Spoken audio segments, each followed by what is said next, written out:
routine sounds so boring. It almost needs to have a new routine needs a little rebrand. It needs something a little It's a sexy rebrand. needs a little bit something a little bit, a little bit more with pizzazz or something because it sounds Yep, so boring. But yep. it is the superpower. And if you read 10 different books on productivity and time management, you will hear everybody talking about the importance of it a daily routine. Like it is such a best practice. Um, and the last one I just want to highlight really quick, which I think is really important. 4 hours. This was funny, actually. Everybody on the class, was that I hadn't even finished reading the question, and people are like 4 hours, like that.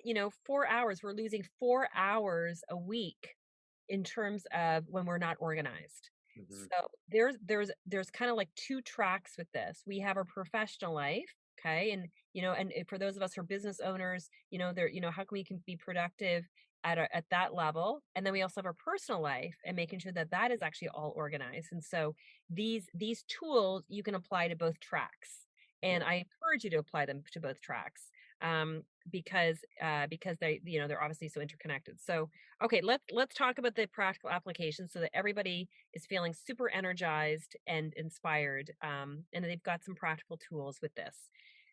So the first one is in terms of the roadmap. Okay, so curious, yes or no, everybody, who does something, whether or not we call it the weekly roadmap.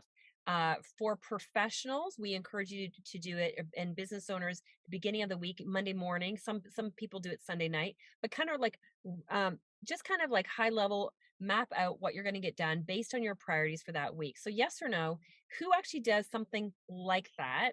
Either whether it's Sunday night or kind of Monday morning to kind of like map out professionally and with your business, just in terms of your priorities.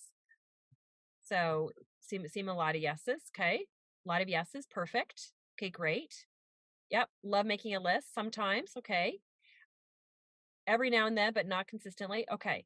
So here's what I encourage. I want to give you tools that you can apply again to both business and personal with your family. So what we recommend, so at our office, we try to actually have our meetings Monday morning that we can actually roadmap as a team what the priorities are for that week. And that's good for communication. And that actually just in terms of priorities, that was one of the questions earlier. Okay, so we have found road mapping together as a team really effective early first thing Monday morning. On a personal side, Brent and we try to do our personal road mapping on Sunday nights. So we will take a lot of times 10 minutes Sunday night, and we'll road map in terms of what has to happen priority wise on the family side. So, who's picking up the kids, if, we've got to buy air flights somewhere, if, we're signing up for like, some kind of extracurricular, whatever it is, we'll kind of like talk about the priorities that need to happen that kind of week. So we have two different conversations, one's for family and one's for business. And so we have just found that really effective. And then it's great. We have where it's clear about what's the priorities for that week, but also who's going to do what. So the division of labor is also really important. So I just kind of wanted to highlight that. Do you Quick want to? thought. Yeah, go ahead. So on the personal side, this becomes on some level easier, but definitely more essential when you've got kids or when you've got other people that all of a sudden your schedule has to intertwine with theirs. Right. If you've got commitments to look after somebody or even pets, someone who's got pets is going to have to figure out a routine for feeding Yep. and watering, walking, all that stuff that needs to happen. So that it all feeds into it. On the work side, it becomes more essential the more you are responsible for other people's responsibilities as a manager, overseeing other people's work in some way, because you can't be caught off guard when they come to you Monday morning and say, okay, what am I supposed to be working on? You need to already have that answer prepared. So having that routine, that weekly roadmap for yourself is really essential. The higher up on the pyramid or the more involved your schedule is with other people. Yes, excellent. So that is kind of a really excellent, simple, doesn't take a whole lot of time, tool that we can all apply. Okay, so we can all apply that both professionally with our family as well as with our team and professionally. Okay, so that's your first takeaway.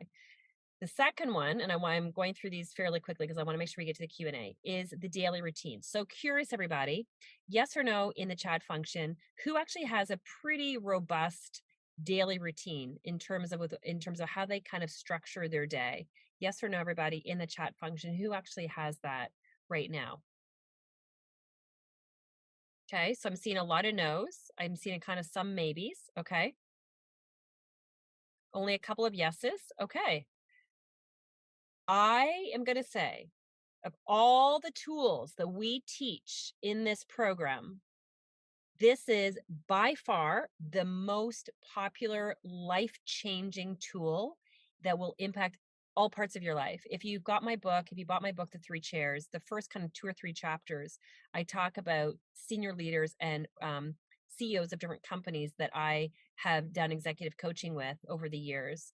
And when I listen to all the complexity of their life and all the complexity of their business and all the complexity of their family life, the first tool that I do with them is the daily routine, like the first one, because once I can get them to really dial in terms of how they're going to maximize their day, everything else starts falling into place. It's like this domino effect, actually. But if that daily routine is not in place, the whole thing is just like chaos. And so this is one that is so critical for us to kind of really dial in. And so just a few kind of highlights on this one. And the example that I gave, like the example literally that I gave in this video is I could give you 100 different people that I've done the exact same thing with. Like it is such a blueprint in terms for success. But so a few things just to kind of think about when you kind of like think about designing your daily routine. Think about kind of like those big blocks, certainly that we talked about in the video, but like what time ideally should you be going to bed? What time would you like to be waking up? What do you want to be doing in the morning? What would be your ideal routine in the morning that you can just kind of again have that kind of refueling time? How many hours do you need that is uninterrupted? For most of the senior leaders that we work with, they will say that early morning time, if they can kind of block that time blocking that I was talking about, if you can time block like whether it's from 8 to 10 or 9 to 11, and you train your whole team to do this, you will get so much more done than if you just kind of allow to be interrupted kind of throughout the day. And I literally we've done this and we've trained teams whole like uh as entire teams to do this, and they watch their productivity actually go up.